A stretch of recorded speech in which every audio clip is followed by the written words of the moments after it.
बच के रहना, अदरवाइज बहुत ही ज़्यादा नुकसान हो जाएगा। झूठ मूठ का आपको डेंट निकाल करके दिखाएंगे और आपसे एक्स्ट्रा चार्ज करेंगे। असली सच आपको कोई नहीं बताता। YouTube पे आपको बहुत सारे वीडियोस मिलेंगे। अगर आप एक्सचेंज करने के दौरान फैक्ट्री रीसेट करके स्मार्टफोन दे देते हैं तो आपने जो डेटा डिलीट किया है वो रिकवर भी हो सकता है, ब्लैकमेल भी किया जा सकता है। तो जी हाँ दोस्तों, आपने बिल्कुल सही सुना। अगर आपको फ्लिपकार्ट या अमेजॉन या किसी भी वेबसाइट पे अगर एक्सचेंज करके फ़ोन खरीदने होते हैं तो कुछ टर्म्स एंड कंडीशन आपको फॉलो अप करना पड़ेगा। और यार यहाँ पर जब मैंने माइक्रोमैक्स का स्मार्टफोन को परचेस किया था तो मैंने यही चीज़ एक्सपीरियंस करने के लिए एक्सचेंज को किया था, क्योंकि मेरे पास एक स्मार्टफोन पड़ा हुआ था। तो मैंने सोचा चलो यार एक्सचेंज कर देते हैं और जो भी एक्सपीरियंस होगा लाइव एक्सपीरियंस आपके साथ शेयर करूंगा। तो जो आपने फुटेज देखा वो एक छोटा सा ग्लिम था, मैं आपको पूरा एक्सपीरियंस बताऊंगा। बहुत सारी चीज़ ऐसे है जो कि मैं कैमरा पे रिकॉर्ड नहीं किया, लेकिन उनसे बात किया तो काफ़ी कुछ मुझे जानकारी भी मिला। तो अगर आप भी अपना कोई भी स्मार्टफोन फ्लिपकार्ट पे एक्सचेंज करना चाहते हैं तो ये वीडियो को आप पूरा अंत तक जरूर देखिएगा। और ये वीडियो का रिक्वेस्ट आप में से काफ़ी लोगों ने किया था तो मैंने सोचा चलो बता देते हैं। अब देखो यार, सीन कुछ ऐसा होता है ना कि एक्सचेंज में एक ही फ़ोन का प्राइस पहले तो आपको ज़्यादा भी मिल सकता है, कम भी मिल सकता है, या फिर आपने जितना सोचा है उससे भी ज़्यादा मिलेगा। मतलब अगर आप सेल के दौरान खासकर खरीदोगे, और कुछ कुछ स्मार्टफोन्स में ऐसे होता है कि बम्प अप ऑफर आपको दिए जाते हैं। तो मान के चलो कोई भी स्मार्टफोन है, मान के चलो यही वाला फ़ोन को आप कभी एक्सचेंज करना चाहोगे तो उस केस में क्या होगा कि आपको देखना होगा कि एक्सचेंज वैल्यू क्या है। आप आराम से चाहो तो फ्लिपकार्ट पे जाकर के देख सकते हैं, कोई भी स्मार्टफोन उठाओ और उसके बाद दोस्तों सिंपली आपको अपना IMEI नंबर, मॉडल नंबर, ये सब कुछ दे करके देख लेना है। कुछ कुछ फोन्स में आपको प्राइस अच्छे मिलेंगे, कुछ कुछ फोन्स में आपको प्राइस कम देखने को मिलेंगे। तो ये चीज़ आपको देखना होगा। और अगर आप वेट करोगे ऑफर ये सब का तो हो सकता है 1,500-2 हज़ार और आपको ज़्यादा मिल सकते हैं। तो मेरे केस में क्या था, लगभग 3300 का मुझे पैसा जो भी था एक्सचेंज वैल्यू देखने को मिला। अब 100 रुपये वो लोग पिकअप चार्ज भी लेते हैं, तो अराउंड 3400 रुपीज़ मुझे देखने को मिला था, मतलब एक्सचेंज वैल्यू, जिसमें 100 रुपीज़ उन्होंने पिकअप चार्ज को ऐड किया। अब देखो, और सबसे ज़्यादा इंपॉर्टेंट चीज़ होता है यार कि एक्सचेंज जब हम कराते हैं कोई भी फ़ोन को तो क्या क्या चीज़ें ऐसी होती है जिसको चेक करते हैं वो लोग। तो आप यहाँ पर से देख सकते हैं, जो मेरा पीछे की तरफ जो एक स्किन लगा हुआ था उसको उन्होंने हटाया। फिर मैंने बोला चलो टेम्पर्ड ग्लास भी हटा दो। तो ये दो चीज़ हटाने के बाद जो सबसे ज़्यादा इंपॉर्टेंट चीज़ है वो जो चेक करते हैं, जो मैंने देखा कि वो लोग देखते हैं कि स्क्रीन और जो बैक केस है, मतलब जो ओरिजिनल स्मार्टफोन रहता है, वो कहीं उठा हुआ तो नहीं है। अगर उठा हुआ रहेगा तो फिर वो ऐप में बहुत सारे ऑप्शंस रहते हैं कि स्क्रीन चेक किया तो कैसा हुआ, डेंट है या फिर नहीं बॉडी में, तो 5-10 ऑप्शंस रहते हैं, उसको वो लोग चेक करते हैं, यस यस यस यस करते हैं, अगर नो रहा तो नो करेंगे। तो मेरे पास स्मार्टफोन के कंडीशन काफ़ी अच्छे होते हैं, तो बस मुझे एक्सचेंज करना था, काफ़ी पुराना हो गया था तो मैंने किया। अब मैंने उनसे ये भी बात करी कि अगर मान लो फ़ोन का कंडीशन सही नहीं रहा, डेंट लगा रहा या फिर स्क्रीन में कोई प्रॉब्लम है तो क्या होगा। तो देखो यार, जिस कंडीशन में आपका स्मार्टफोन है उसके हिसाब से प्राइस फिर घटते जाएगा। लगभग 5 से 7 ऑप्शंस मैंने देखे, उन्होंने ओके ओके ओके ओके किया। अगर उस केस में मान के चलो स्क्रीन में आपका डेंट है या स्क्रैच है या बॉडी में डेंट है, तो उस पर वो जब नो करेंगे तो उसके हिसाब से 500 रुपये घटते जाएगा आपका स्मार्टफोन का प्राइस। डिपेंड करेगा, 500 भी घट सकता है, 200 भी घट सकता है, 300 भी घट सकता है, तो ये डिपेंड करता है। तो मैंने उनसे ये बात पूरी अच्छे तरीके से क्लैरिफाई किया, जो कि आप यहाँ पर से सुन सकते हैं। तो जैसे YouTube पे बहुत लोग का वीडियोस देखते हैं कि नहीं गलत दिखाता है, वो लोग एक्स्ट्रा चार्ज करता है, तो ऐसा तो नहीं होता, आप लोग तो डेली कर रही है सब। जो चीज़ फेल होता है फिर उसके बाद जो अगर जो अमाउंट लगता है तो वही कंपनी की तरफ से दिखाता है। अच्छा, उसके बाद ही जो मतलब अगर स्मार्टफोन में डिफेक्ट रहेगा तो दिक्कत होगा। जैसे मेरे केस में कोई स्क्रैच नहीं था, कुछ नहीं था, तो फुल मेरे को मिल गया। तो वही चीज़ है, मतलब अगर कुछ प्रॉब्लम रहता तो उसके हिसाब से मेरे को अमाउंट चार्ज लगता अच्छा है, अच्छा जो कंपनी बताता है। अच्छा, ठीक है भैया, थैंक यू सो मच। तो देखो यार, बहुत सारे YouTube पे आपको वीडियोस मिलेंगे जहां पर आपको फ्लिपकार्ट या अमेजॉन के एक्सपीरियंसेस को बताया जाएगा। पता नहीं उन्होंने एक्सपीरियंस किया है या फिर नहीं, मैंने तो पर्सनली किया, इस वजह से मैं ये वीडियो को बहुत ही अच्छे तरीके से ऑनेस्टी के साथ बना पाया हूं।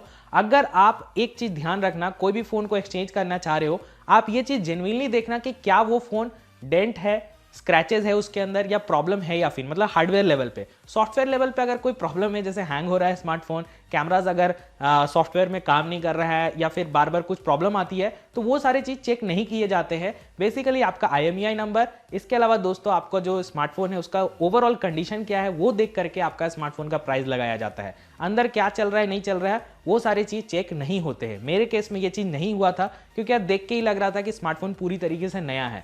तो यहाँ पर दोस्तों, अगर आप भी अपना फ़ोन को एक्सचेंज करना चाहते हैं तो ये चीज़ को ध्यान में रखिएगा कि जो फ़ोन आप एक्सचेंज कर रहे हैं उसका कंडीशन ऑन एन एवरेज ठीक ठाक होना चाहिए। भले वो लैग करे, उसमें आप गेम नहीं खेल पा रहे हो, that is different thing, but अगर उस पर स्क्रैचेस रहेंगे, उसके स्मार्टफोन के बॉडी में कुछ प्रॉब्लम रहेगा, मतलब कुछ भी ऐसा चीज जो दिख सके, अगर वो प्रॉब्लम है तो फिर स्मार्टफोन का जो प्राइस आपको दिखाया गया था ऐप के ऊपर वो चीज नहीं मिलेगा। और यही चीज सच्चाई है दोस्तों, चाहे वो फोन 2 साल पुराना हो, 3 साल पुराना हो, 4 साल पुराना हो, फर्क नहीं पड़ेगा जब तक आपका स्मार्टफोन पूरी तरीके से कंडीशन में है। अब यार आप खुद समझ सकते हैं, नया फोन होता है तो उसका जो पूरा बनावट होता है वो पूरी तरीके से अच्छा होता है, भले उसका सॉफ्टवेयर कैसा हो नहीं हो वो तो बात की बात होती है। तो ये चीज वो लोग भी देखते हैं और ये चीज मैटर बहुत ज्यादा करता है। तो मैंने तो फ्लिपकार्ट से यहाँ पर कर लिया एक्सचेंज, तो ये एक्सपीरियंस मुझे मिला एंड आई होप कि अमेजॉन के ऊपर भी ऐसा ही कुछ आपको एक्सपीरियंस मिलेगा। अब देखो यार, काफी सारे लोग ऐसे होते हैं जिन्होंने, मैंने यूट्यूब पे खुद देखा है कि थोड़ा सा डेंट है नहीं ले रहे। तो देखो यार, इसमें मैं पर्सनली कुछ नहीं बोल सकता। मैंने जो एग्जीक्यूटिव से बात किया उन्होंने बस यही बोला कि अगर स्मार्टफोन मतलब ज्यादा डेंट वाला नहीं रहेगा, मतलब एक्चुअल में देखा जाए ना 1-2% रहा तो बात की बात है, क्योंकि यार यूज करने में उतना थोड़ा मोड़ा आता है, लेकिन अगर ज्यादा डेंट है जो कि विजिबल मार्क है तो फिर दिक्कत होगा। तो ये चीज आप थोड़ा सा क्लियर करके रखना, अदरवाइज फिर आपको जो एक्सचेंज वैल्यू दिया गया है वो चीज आप नहीं देख पाओगे। अब यहां पर होता क्या है कि मान के चलो आपने 10,000 का फोन खरीदा, उसमें से 3,000 आपको एक्सचेंज वैल्यू मिला। अब मान के चलो आपने जब स्मार्टफोन डिलीवरी के लिए आ रहा है तो उस केस में 7,000 केवल आपसे लिया जाएगा। अब इन केस मान के चलो कि आपका फोन जो 3,000 आपको दिखाया गया था ऐप के ऊपर, आपके स्मार्टफोन में कुछ स्क्रैचेस है, डेंट है और एग्जीक्यूटिव ने लेने से मना कर दिया और कुछ उसका प्राइस कम दिया जा रहा है, तो उस केस में दोस्तों जो डिफरेंशियल अमाउंट रहेगा, जो डिफरेंट अमाउंट रहता है, वो आपको कैश के हिसाब से देना पड़ेगा।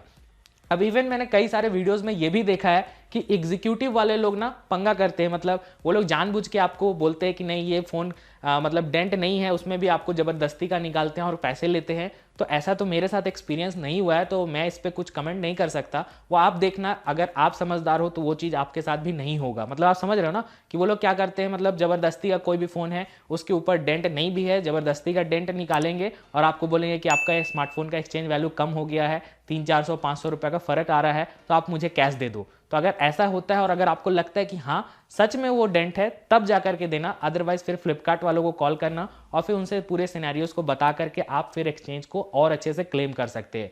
तो शॉर्ट में मैं अगर आपको अपना एक्सपीरियंस दूं तो सिंपल सा लॉजिक है, अगर आपका फोन सच में दिखने में भी खासकर कोई भी प्रॉब्लम में नहीं है तो पूरी तरीके से आपको एक्सचेंज वैल्यू मिलेगा, चाहे वो कोई भी एग्जीक्यूटिव आए अगर कुछ भी बोले तो आपको नहीं मानना है।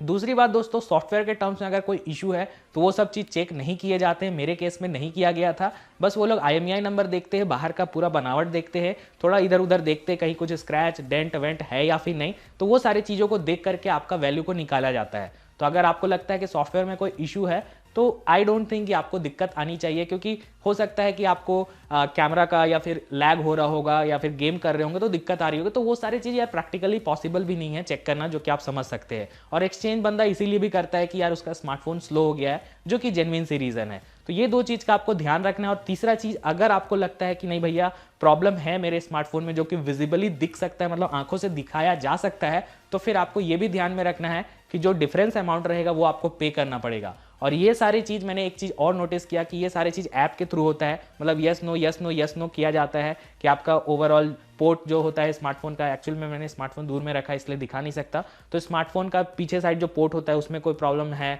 बटन्स काम कर रहे हैं या फिर नहीं, सब कुछ ओवरऑल देखा जाता है, यस किया जाता है, तब जाके वैल्यू आपका निकल के आता है। और जेन्युइनली दोस्तों, अगर आपको लगता है एक्सचेंज करना है आपका फ़ोन को, तो एक चीज़ का ध्यान ज़रूर रखिएगा कि सारे चीज़ को आप वाइप कर दीजिएगा और कोई जंक फाइल्स को आप डाल दीजिएगा। क्योंकि होता क्या है कि कभी भी आप फैक्ट्री रीसेट करते हैं अपने स्मार्टफोन को, तो जो डेटा था वो तो हट जाता है फिलहाल के लिए, लेकिन उसको रिकवर भी किया जाता है सकता है कुछ सॉफ्टवेयर की मदद से। तो अगर आप नहीं चाहते कि आपने जो डेटा को इरेज किया है उसको दोबारा से कोई एक्सेस करे, वैसे तो कोई करेगा नहीं, लेकिन फिर भी यार मतलब कुछ भी हो सकता है, तो उस केस में मैं आपको यही रिकमेंड करूंगा कि जितना भी आपका स्टोरेज है, चाहे वो 32 GB हो, 64 GB हो या 128 GB, जितना भी हो, कोई जंक फाइल उठाओ और डाल दो। अपने दोस्त से हेल्प ले लेना अगर आपके पास उतना डेटा नहीं है, कुछ भी हो, ट्यूटोरियल डाल दो, कुछ भी वीडियोस डाल दो, लेकिन डाल देना। अदरवाइज उसे चाहे कोई भी तो उसे राइट मतलब उठा सकता है, कॉपी कर सकता है, चाहे आपने फैक्ट्री रीसेट किया हो या फिर नहीं। इसके ऊपर भी मैं चाहूँ तो एक डेडिकेटेड वीडियो बना सकता हूँ, बट यार सिंपल सा लॉजिक है, आप उस चीज़ को अगर डिलीट करते हैं तो वो मतलब इंस्टेंट डिलीट नहीं होता है, उसको रिकवर किया जा सकता है कुछ सॉफ्टवेयर की मदद से। तो उसके ऊपर अगर आप कोई फाइल को ऐड कर देते हैं तो आपका वो रीराइट हो जाएगा, तो पुराने वाले फाइल जो आपने डिलीट करे थे वो फिर रिकवर नहीं होगा। तो ये चीज़ कर सकते हैं, क्योंकि यार देखो मेरे साथ क्या है ना कि मैं बहुत सारे स्मार्टफोन को सेल करता हूँ और कुछ कुछ फ़ोन्स को तो मैं पर्सनली भी यूज़ करता हूँ, जो कि मेरे वीडियोस को देख करके आपको पता चल ही जाता होगा। तो वहाँ पर मैं अपने खुद के डॉक्यूमेंट, अपने खुद के वीडियोज़ ये सब डाल के रखता हूँ, और अगर उसको कोई रिकवर करेगा तो मेरा बहुत ही मैं बड़े प्रॉब्लम में पड़ सकता हूँ। तो ये चीज़ को मैं ध्यान रखता हूँ, इस वजह से ये सारी चीज़ को मैं करता हूँ, तो आपको भी यही सजेस्ट करूँगा। तो इन शॉर्ट दोस्तों, अगर आपने स्मार्टफोन एक्सचेंज करने का सोचा है तो शुरू से लेकर के अंत तक मैंने हर एक चीज़ के बारे में आपको बता दिया। फिर भी अगर आपके मन में अभी भी कोई डाउट है तो कमेंट कर लेना, मैं आपका जो भी होगा सॉल्व करने की पूरी कोशिश करूंगा। और ये वीडियो अगर आपको जेन्युइनली अच्छा लगा होगा तो लाइक कर देना, शेयर करना, और चैनल पर नए होंगे तो सब्सक्राइब करके बेल नोटिफिकेशन भी प्रेस कर लेना। तो मैं हूं आपका दोस्त अभिजीत, मिलता हूं आपसे नेक्स्ट वीडियो में। Thanks a lot for watching.